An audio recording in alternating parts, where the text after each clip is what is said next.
ये अंतिम यात्रा है उन रणबांकुरों की जिन्होंने देश की सुरक्षा के लिए अपने प्राणों की आहुति दे दी।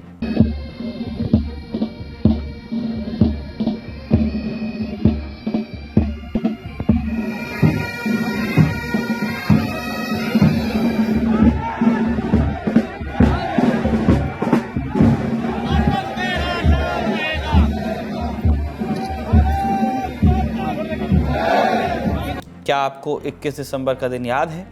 इस रोज़ कश्मीर के पुंछ इलाके में आतंकवादियों ने घात लगाकर सेना के काफिले पर हमला कर दिया। इसमें सेना के 4 जवान नायक बीरेंद्र सिंह, नायक करण कुमार, राइफलमैन चंदन कुमार और राइफलमैन गौतम कुमार शहीद हो गए थे। यह हमला कैसे हुआ और कहां हुआ, इसका ब्यौरा हमने आपको 22 दिसंबर के दी ललन टॉप शो में दिया था।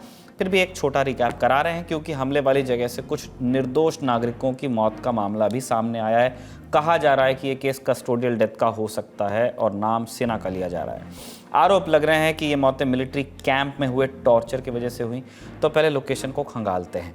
जम्मू कश्मीर के राजौरी में एक इलाका है, इसका नाम है डेरा की गली, डीकेजी बोलते हैं। 20 दिसंबर की रात यहाँ एक सैन्य ऑपरेशन शुरू हुआ। सहयोग के लिए अतिरिक्त फोर्स का बुलावा भेजा गया। बुलफिया से राजौरी के थाना मंडी को सेना की एक टुकड़ी रवाना हुई। कॉन्वॉय जिस रास्ते से मूव कर रहा था उस रास्ते पर टोपापीर नाम की एक जगह पड़ती है। ये इलाका पुंछ जिले में पड़ता है। पुंछ राजौरी आसपास के जिले हैं। टोपापीर वाले रास्ते में एक जगह सड़क बड़े तीखे कोण पर घूमती है और इसे कहते हैं धतियार मोड़। तो 21 दिसंबर की शाम 3:45 हुए थे। सूरनकोट से रवाना हुआ आर्मी का जत्था इस मोड़ पर पहुंचा। एक जिप्सी और एक ट्रक थे। वहां छुपे बैठे आतंकवादियों ने ट्रक और जिप्सी पर फायर खोल दिया। अब सवाल ये कि टोपापीर इलाके से निर्दोष नागरिकों की मौत का कनेक्शन क्या है? इसका जवाब मिलता है बीबीसी की एक रिपोर्ट में। इसमें लिखा है कि पुंछ में हुई आतंकवादी वारदात के अगले दिन यानी 22 दिसंबर को सुरक्षा बलों ने 8 लोगों को हिरासत में लिया। इस एक्शन का संबंध पुंछ में हुए आतंकवादी हमले से जुड़ी पूछताछ से संबंधित था।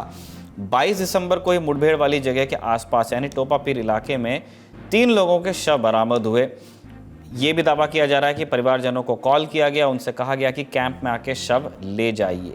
ये 3 मृतक उन 8 लोगों में शामिल थे जिन्हें सुरक्षा बलों ने हिरासत में लिया था।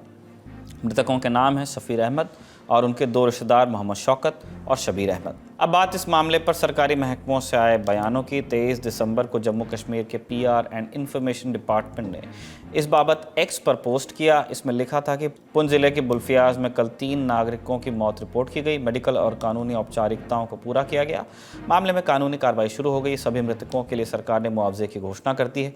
सरकार ने मृतकों के परिवारों के सदस्यों को नौकरी देने की भी घोषणा की है।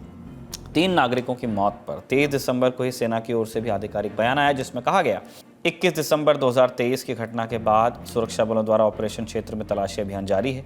क्षेत्र में 3 नागरिकों की मौत के संबंध में रिपोर्ट प्राप्त हुई है। मामले की जांच चल रही है। भारतीय सेना जांच के संचालन में पूर्ण समर्थन और सहयोग देने के लिए प्रतिबद्ध है। सेना ने भी कहा है कि मामले की जांच चल रही है और वो जांच में पूरा सहयोग और समर्थन देंगे। इस बयान में कहीं भी इस बात का जिक्र नहीं है कि जो 3 लोग मारे गए उनकी मौत किन वजहों से हुई। इंडियन एक्सप्रेस अखबार की खबर के मुताबिक इस मसले की जांच के लिए सेना ने कोर्ट ऑफ इंक्वायरी का आदेश दिया है और जम्मू कश्मीर पुलिस ने इस मामले में हत्या की कोशिश से जुड़ी IPC की धाराओं के तहत अज्ञात लोगों के खिलाफ पुंछ के सूरनकोट पुलिस स्टेशन में एक FIR दर्ज की है। इस सरकारी जांच कितनी आगे बढ़ी है इस पर आगे बात करेंगे। 3 आम नागरिकों की मौत पर कश्मीर के पॉलिटिकल कॉरिडोर में क्या हलचल मची हुई है, पहले ये जान लेते हैं। महबूबा मुफ्ती की पार्टी PDP ने दावा किया है कि वो मृतकों के परिवारों से मिलने जाने वाली थी और इससे पहले उन्हें घर में नज़रबंद कर दिया गया, हाउस अरेस्ट। ये तो है महबूबा मुफ्ती की पार्टी के आरोप। पुंछ में 3 नागरिकों की मौत पर महबूबा मुफ्ती ने सेना पर भी गंभीर आरोप लगाए हैं। सोशल मीडिया साइट X पर मुफ्ती ने पोस्ट किया, DKG आर्मी कैंप ने थाना मंडी क्षेत्र से पंचायत बंगिया के नागरिकों को उठाया है और उनके बारे में जानकारी छुपा रही है। कैंप में उनके परिवार के सदस्यों को उनसे मिलने की इजाज़त नहीं दी जा रही, जो टोपा प्रकरण की वजह से डरे हुए हैं, जहां नागरिकों को हिरासत में मौत के घाट उतार दिया गया था। आगे महबूबा मुफ्ती लिख रही हैं इसमें कि मनोज सिन्हा जी से अनुरोध है कि इन गरीब परिवारों पर इसी तरह की त्रासदी आने से पहले हस्तक्षेप करें। महबूबा मुफ्ती की तरह ही जम्मू कश्मीर के पूर्व सीएम उमर अब्दुल्ला ने भी सेना की भूमिका पर सवाल उठाए। उन्होंने एक्स पर लिखा कि अगर हिरासत में हत्या के आरोप सच हैं तो ये सुरक्षा बलों और आफ्सपा के तहत सुरक्षा बलों को मिलने वाली सुरक्षा का दुरुपयोग है। अब तो मानवाधिकारों के उल्लंघन के किसी मामले की निष्पक्ष जांच और सजा की मांग भी बेतुकी है, क्योंकि जो लोग दोषी पाए गए वो भी सजा पूरी किए बगैर आज़ाद घूम रहे हैं। ये तो रही आरोपों की फेहरिस्त, जिनके आधार पर किसी ठोस नतीजे पर पहुंचना फिलहाल मुश्किल है, तर्कसंगत भी नहीं होगा। लेकिन सवाल यहाँ ये भी है कि सुरक्षा बलों ने पुंछ हमले की पूछताछ के लिए लोगों को किस बिना पर उठाया, और अब जब उनमें से 3 लोगों की मृत्यु हो गई है तो इसकी जांच कहाँ तक पहुंची है। जवाब जानने के लिए हमने कश्मीर के कुछ पत्रकारों से बात की, सुनिए। पुंछ राजौरी में सेना की 2 गाड़ियों पर आतंकी हमले के बाद, जिसमें 4 सेना के जवान शहीद हुए और 3 अन्य गंभीर रूप से घायल हुए, उसके बाद जो है सेना ने एक महातलाशी अभियान उस इलाके में शुरू किया जहां पर यह आतंकी वारदात हुई। उसी बीच टोपी एक गांव है जहां पर लोग रहते हैं, और ये गांव जो है ये उसी मुठभेड़ या हम कहें कि जो आतंकी घटना घटी है उसके पास ही ये गांव है, बफलियास के पास, जहां से गांव वालों का आरोप है कि 15 लोगों को सेना ने जो है हिरासत में पूछताछ के लिए लिया, जिनमें ये 3 लोग भी शामिल थे, जिनके शव जो है वहां उस घटनास्थल पर मिले। इनकी अगर पहचान बताएं तो एक का नाम मोहम्मद शौकत है, जिनकी उम्र 22 साल बताई जा रही है। सफीर हुसैन सबसे बड़े या हम कहें कि 40 से ऊपर की उम्र के थे, 45 साल उनकी उम्र है, और शबीर अहमद जिनकी उम्र 30 साल बताई जा रही है। इन तीनों के शव जो हैं वहां पर मिले, और उसके बाद काफी हंगामा हुआ और यहां तक कि प्रशासन को इंटरनेट सेवाएं पूरे इलाके में बंद करनी पड़ी। लेकिन सरकार ने भी इस हत्याकांड या हम कहें कि इन मौतों का जो है गंभीर नोटिस लिया, और उसके साथ ही जो है जांच शुरू कर दी। और सरकार ने एक दिन बाद ही फैसला लिया कि जो मारे गए तीनों ये सिविलियन या 3 आम नागरिक हैं इलाके के, उनको न सिर्फ कंपनसेशन दी जाएगी बल्कि साथ ही साथ हर परिवार को एक सरकारी नौकरी भी दी जाएगी। तो वहीं पर साफ लगा कि जम्मू कश्मीर सरकार इस मामले को लेकर काफी गंभीर है। अगर सेना पर यह आरोप लगते हैं कि उनके कारण जो है इन 3 लोगों की जान गई है। इस बात का अंदाजा इस बात से भी लगाया जा सकता है कि आज ही जो है सेना प्रमुख जो जनरल मनोज पांडे हैं, उन्होंने इलाके का दौरा किया, और कई सारे लोग ये मानते हैं कि उनका दौरा सुरक्षा व्यवस्था का जायजा लेने से ज्यादा इसी बात पर था कि आखिर पुंछ और राजौरी के लोग जो हमेशा सेना के साथ रहे हैं और कभी भी जो है उन्होंने देश के विरोध किसी भी गतिविधि में खुलकर जो है न तो समर्थन किया और न ही साथ दिया, में कहीं न कहीं सेना की छवि इस हादसे के बाद खराब होगी। अब बात 3 नागरिकों की मौत के बाद से इलाके में उपजे हालात की। सोशल मीडिया पर कुछ लोगों ने बर्बरतापूर्ण व्यवहार का वीडियो वायरल किया है, जिससे इस घटना से जुड़ा हुआ वीडियो बताया जा रहा है। हालांकि इस वीडियो की अभी कोई पुष्टि नहीं हो पाई है।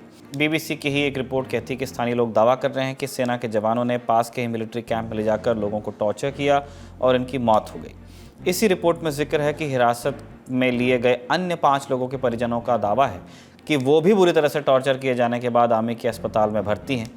कई मीडिया रिपोर्ट्स में दावा किया गया है कि इस घटना के सामने आने के बाद से कश्मीर के कई हिस्सों में तनाव है।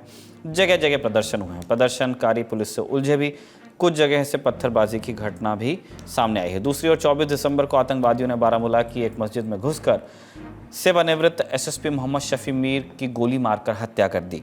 राजौरी और पुंछ में तीसरे दिन भी इंटरनेट सेवा सस्पेंड रही। अब बात उस चर्चा की जिसका जन्म इस मामले के चलते हुआ। इस चर्चा के केंद्र में नगरोटा स्थित 16 कोर के कुछ आला अधिकारी हैं। कहा जा रहा है कि कोर के कुछ टॉप ऑफिसर्स को हटाने का फैसला लिया गया है। हालांकि इनमें से कुछ को हटाना पहले से तय था, लेकिन कुछ अधिकारियों को 3 नागरिकों की मौत के जवाब में हटाया जाना है। इन चर्चाओं में कितना दम है, अब ये जानते हैं। सेना ने भी अब साफ किया है कि इस जांच में सेना पूरी तरह से पुलिस और प्रशासन की मदद करेगी, और उसके संकेत आज ही तब सामने आए जब उस इलाके में एक बड़े सेना के अधिकारी को इंक्वायरी पूरे होने तक सेना ने फिलहाल कामकाज से जो है अलग कर दिया है।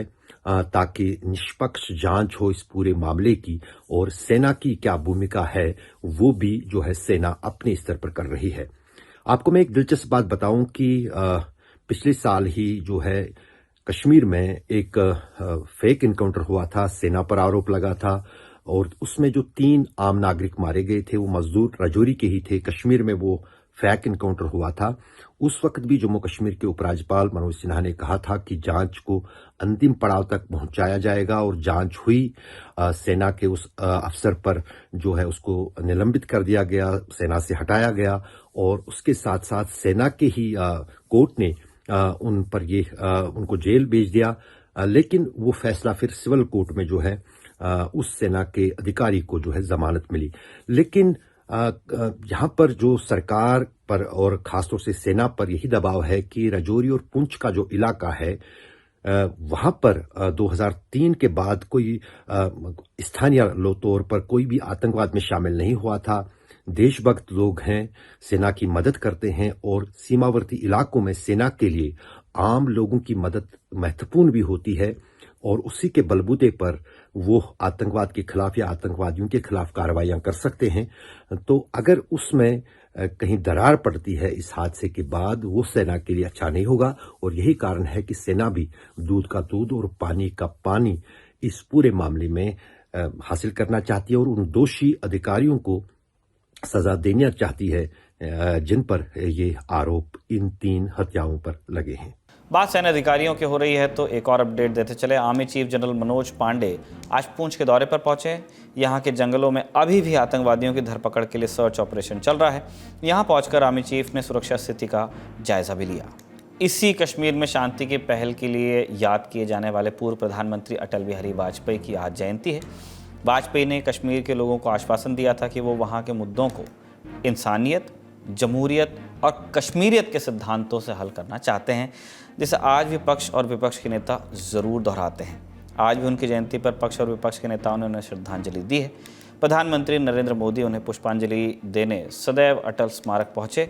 खबरों का सिलसिला यहीं तक। अपने और अपनों का ख्याल रखिए। शुक्रिया। शुभ रात्रि।